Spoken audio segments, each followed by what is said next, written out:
correct way, just to build it up throughout the day, and that's what we've done. And I think this is what's going to give you the best preparation for when you're here in a few weeks. Yeah, that's what was supposed to be happening, but hasn't quite worked out like that. This is a special episode of Make Me a Racing Driver. Welcome along. In this episode, what we're going to be doing is kind of reviewing the year in general, guiding you through what the whole concept of Make Me a Racing Driver was, where it was supposed to go, where it's kind of ended up now, and what the plans are for the future as well. So welcome then to the end of season episode of Make Me a Racing Driver.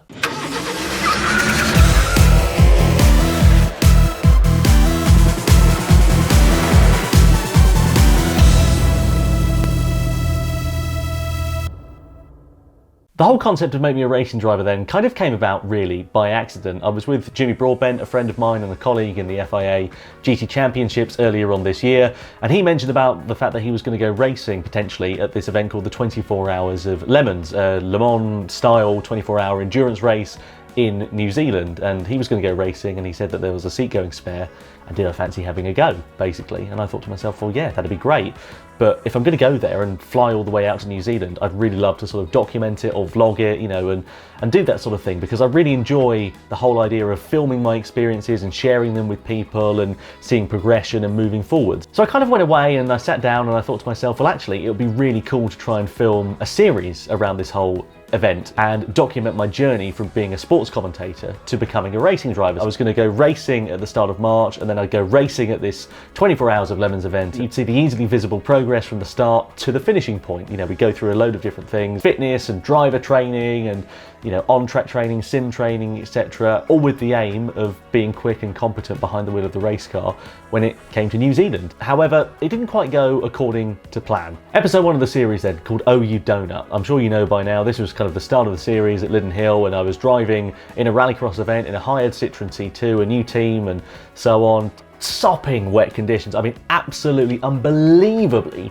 terrible conditions to go racing, and there was just this massive downpour at the start of the day. It tipped it down. I believe this is what's known as racing drivers' excuses, isn't it? Oh, that's not so good. And I've never raced in the wet before. I've never really done much experience, never had much experience in the wet before. So I went out in the first race in rallycross and I binned it off into the wall. Straight away, lack of experience, lack of talent, lack of car control, whatever it was, I binned it off into the wall. I mean, I was very fortunate we got back out later in the day, but it was terrible. I was slow as anything, and to be honest with you, I really didn't enjoy myself. It was one of those events where you just kind of were left thinking there was so much more to give here, and there was so much more I could have done and things I could have done better, and it really wasn't a good start. It was never intended to be like that, obviously, but you know, in terms of a starting point for a series, it actually kind of worked out quite nicely, because it was a really sort of terrible low, and it was a good sort of starting point to build on, you know, and try and build my confidence up. Coronavirus was taking hold, and there was some uncertainty over the event taking place. We were then not allowed to travel to New Zealand, and it completely kiboshed the whole plan. So we had to find a new direction. And then episode 2, what was episode 2? Bugger. Is it bad that we have to? Yeah, I can't remember what episode 2 was. It was supposed to be fitness, wasn't it? It was supposed to be fitness, but I think it ended up being grunting. Ah, it did, didn't it? Yeah, you're right. Anyway, we got in touch with a guy called Adam Christodoulou. Luke, a friend of mine who's been working on this project very heavily and very hard behind the scenes, knows Adam very well, used to kart with him back when he was younger, and said to Adam, look, you know, I've got this guy who wants to do some driver training, wants to get quicker on track, he's had a bad crash, he's got no confidence and so on, so can you help train him up, basically? And I vividly remember being in the passenger seat of his car, watching him go round on a semi-quick lap at Bruntingthorpe and thinking, there is absolutely no way I'm going to be able to replicate this. I'm just not going to be able to be quick enough. And he was pushing me really hard from like lap 2 and lap 3 and saying brake here and turn in here. And I even said to him in the car, you know, I really think we need to slow this down and just sort of, you know, I need to get my bearings a bit more. And he was like, no, you need to go fast. You need to go faster and faster. And I'm glad he did. I was really confident behind the wheel of the car. I felt like I found a really good base level, and you know, I was really happy with how things had gone. Adam seemed very pleased and so on. So that was quite nice really to get back on the horse. Then lockdown happened and we just couldn't go out, we couldn't go filming, we couldn't do anything.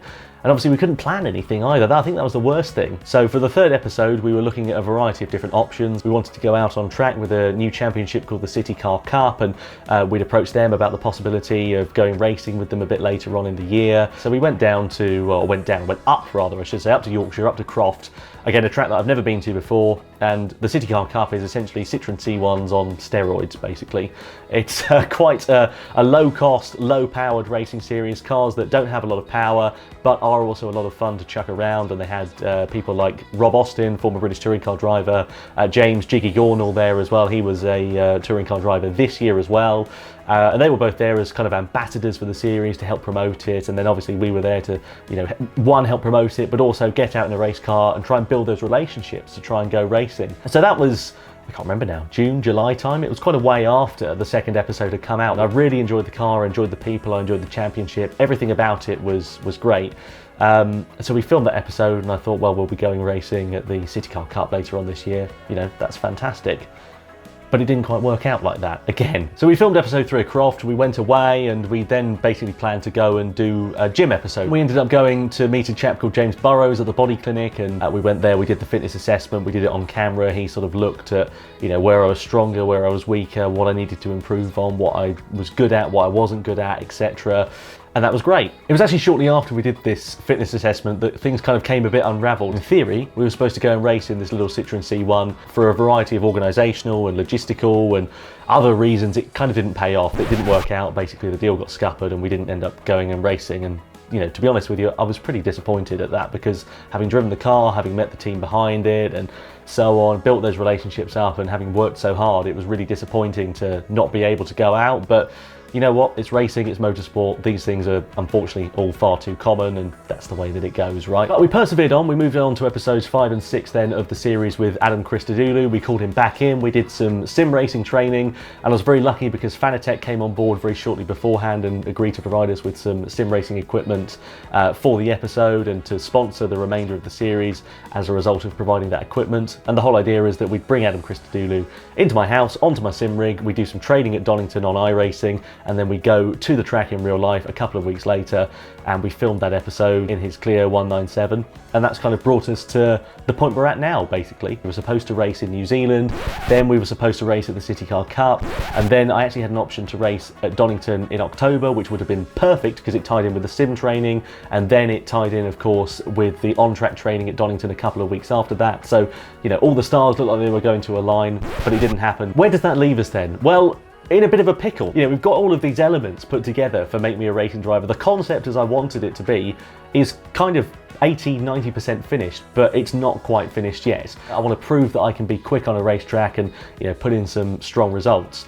But, you know, that's not going to be possible realistically until motorsport restarts probably around about March, April time next year. And that's not the only thing I'm looking forward to. What I've got planned basically in my head is to continue sim training. I'm going to go onto the simulator quite a lot. I'm going to be doing some streaming over the course of winter, just a sort of once a week thing to get ourselves out on the simulator, keep sharp, and you know, building that relationship between myself and you guys and the community, and you know, that kind of element of it really. So I'm really looking forward to that. I think it's going to be really exciting. We've actually got to continue the Lad and Dad Rallycross series as well. I've got to go racing with Dad, and Big Neil, he's got to take the wheel, and we've got to get him out in the car. You know, maybe with a bit of luck we might be able to convince him to buy another car and get him out on track, but you know, we'll see how that goes. So anyway, that kind of brings an end to Make Me a Racing Driver for 2020. I'm sure you'll all agree that there's a lot to look forward to in 2021.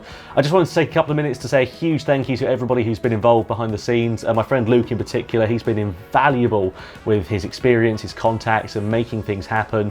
To James Burrows from the Body Clinic, to Adam Christodoulou for his driver and sim training, to Darren Cook as well for his editing and filming skills, and also to Jamie Henderson for the exact same. Most importantly though, thank you to you at home for watching and for joining us over the course of this year. I'm really excited to get to 2021 and to conclude things on a really positive note and go racing a little bit more, have some more fun, do some streaming over winter, get back out in the race car next year and just enjoy ourselves really, and hopefully you'll enjoy it too. So I'm going to leave you with a few outtakes from the year when things kind of haven't really gone to plan over the course of filming, but I just want to say a very happy new year to you. See you all again in 2021, and I look forward to catching up with you then. Take care. And now you see why I don't like this balaclava. It's too big. Yeah. In my mind I had a really graceful sort of Sky Sport-esque shot where he just pulls it on. It's not gone well this, it's not been quite the...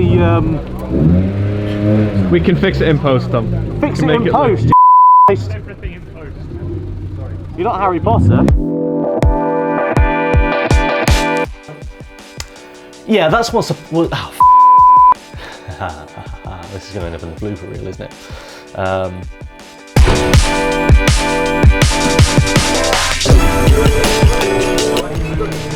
Did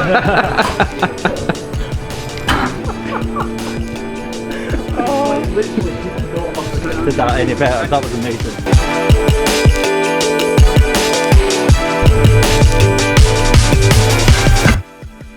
Five, excellent. Good job, mate. It just hurts. That would hurt. Oh no, I'm sorry. Jamie, oh, that was a shame. That seemed really nice and sincere. Then I said the wrong name, didn't I? Sorry, Jamie, I didn't mean to mention you twice. I want you to make me a racing driver, Luke. Yeah, that's fine. So what's the first lesson? Clutch. 100. Whoa, 101. That's a spin. That's what that. Oh, yeah. Oh, you thinking what to say. I was fine on the way over here. Now I can't word it. Come on, Brooks, get it together.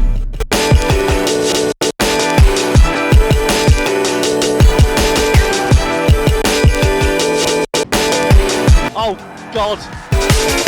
Hello everyone. Make sure you unsubscribe from tombrooksmedia.com YouTube channel. Thank you. Oh, and subscribe to Super GT, of course. Hello! Hello, viewer. What are you doing?